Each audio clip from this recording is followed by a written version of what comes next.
Alright guys, what's up? So yesterday I said that I was going to be doing a video that was going to be a little bit hard to follow. Hopefully it's awakening for people that are either agnostic or atheist. And I kind of just stumbled upon it, to be honest with you. Um, I was looking for a way to kind of prove to people of the times that we're in, right? So I got kind of, I won't say aggravated because everyone's at their own speed, right? But I got a lot of people who feel like, I don't know if you call it discernment, or they just feel like the times we're in are very aware of what's going on in the world around us. And then there's a lot of people who are still kind of asleep. And it's ironic because a lot of the people that are still asleep, ironically, are the religious people, right? A lot of the people who are waking up are people who weren't religious or wouldn't, you know, count themselves as being religious as of like a year ago. So I was trying to prove to those people, hey, listen, like we are in the end times. You are asleep, and it's on purpose. Like they slowed, they slow rolled us basically into the tribulation, and it was done on purpose so that like people just maintain being asleep. You know, it's like the pact was signed by the UN on October 2nd. People woke up on October 3rd and was like, hey, everything feels pretty normal. I guess everything's good. Like, all's cool. The signs and the stars, all that stuff, like, everything seems like a normal day. But that's the point, right? That's the point. No pastors are talking about it. No preachers are talking about it. No priests are talking about it. And, you know, people are going to get caught asleep. And there's a parable actually in the Bible about the 10 virgins who were to meet the bridegroom, and they all fall asleep, right? Waiting. And when he comes, you know, they eventually waken up, but it's a little, you know, it's a little bit too late.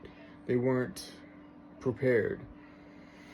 And, you know, that's based off of like a Jewish wedding. It's a parable, but it's true, you know?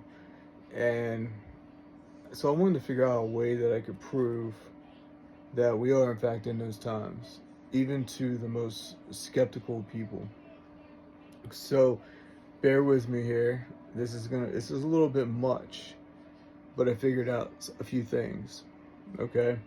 So I figured out by reading Daniel chapter 4. Now, mind you, like, I did not start reading the Bible until, you know, a year ago. Like, I'd read it when I was a kid. I had a kid's Bible, stuff like that. But I did not get into it until things started occurring to me, and, you know, I got back into it. So, and so I'm not like some Bible banger. So I just want to get that out of your head. I don't want people to think like, oh yeah, it's easy for you. You've been studying it your entire life. Like, no, I haven't. I haven't. The Bible is not something that um, was a go-to read of mine. I read about war. I read about business. I read about military strategies. I read about, you know, 42 Laws of Power, business books, Machiavelli. Nothing. I really didn't mess with the Bible after my kid's Bible. Okay?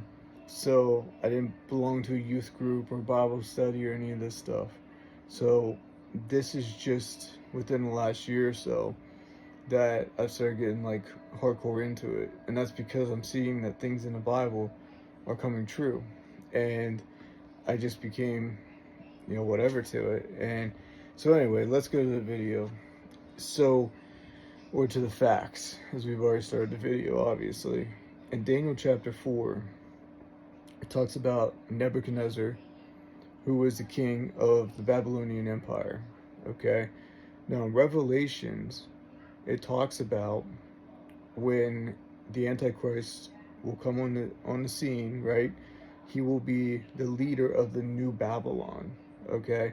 So, in order to understand that context, we have to go back and study, the original Babylonian Empire.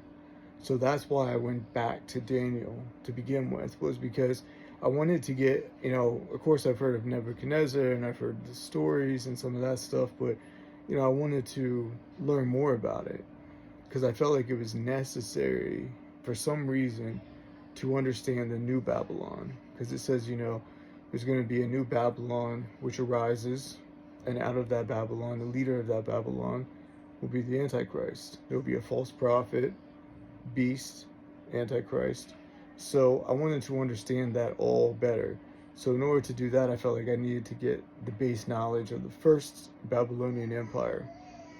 Now, once I got into I started reading the Daniel chapter 4, I was kind of shocked at a bunch of things. So I found out a few things that were super interesting to me. One is, so I'm very familiar with Revelation. So we know when it says a time, a times, and half a time, we know that means 3.5 years, right? That translates to 1,260 days. So we have that formula set in Revelation. So then you can take it back to Daniel when you read Daniel chapter 4. And I'll explain where that comes in handy at, because there's a couple dreams that Nebuchadnezzar has. One of them is he's in like a shady field, lots of little trees, and then there's a huge tree, and the huge tree is providing shade for all the smaller trees, the animals, everything like that. However, he sees that tree gets cut down, and there's 7 bands put around that tree, and then he wakes up. So he doesn't know what that means. So he calls on Daniel to ask him, hey, what's the interpretation on this dream? And an interpretation of that dream, he was explaining that the tall tree was a king, and that for a time, there would be no king of Babylon, and then that king would come back again, which came to fruition because Nebuchadnezzar lost his mind briefly for so many days.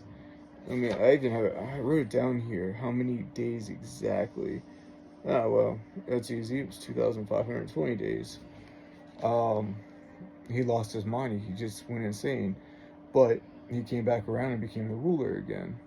So that was the one dream. Another dream was when the king was having a feast with a bunch of other kings and important people, and all of a sudden a hand appeared and it wrote on the wall, and I'm gonna jack this up, I know it. Mene, Tekel, Upharsin. That's what it wrote. So again, he didn't know what it meant, so he called on Daniel. And Daniel came in and he said, what that means is that God already gave away Babylon. Babylon will fall. It's already fallen. God's already given it away. And as that hit interpretation, he was in there giving that interpretation, the Medes and Persians had surrounded the city of Sirpa, a main city in Babylon, in the empire. And 2 days later, they went in with no resistance, took over Babylon, and Babylon fell. Okay? So it's interesting because we get a few things here, right? So we got the formula. Let me see. I don't even know where to start here, because I just there was so much math involved in this that I did, that I spent hours on it yesterday, and I don't want to get too confusing for people. But let's start with this. So for a lot of prophecies in the Bible, especially in the Old Testament and just in general, there's usually 2 prophecies. There's a first prophecy that's kind of smaller, more obvious prophecy, and then there's a bigger prophecy that's to be fulfilled later on, a second prophecy. That's how most of the Bible breaks down, right? So they're talking about something that happens in their time, and then usually it also refers to something later on. So it has like a double meaning, so to speak. And you find this with, Paul talking about the Roman Empire and stuff, and then he's also referring to the end times. And you find this a lot throughout the Bible. So the first meaning of the dream with Daniel and the tree, the tall tree that is provides shade for everybody else, and then it's cut down and it's iron banded, ironclad.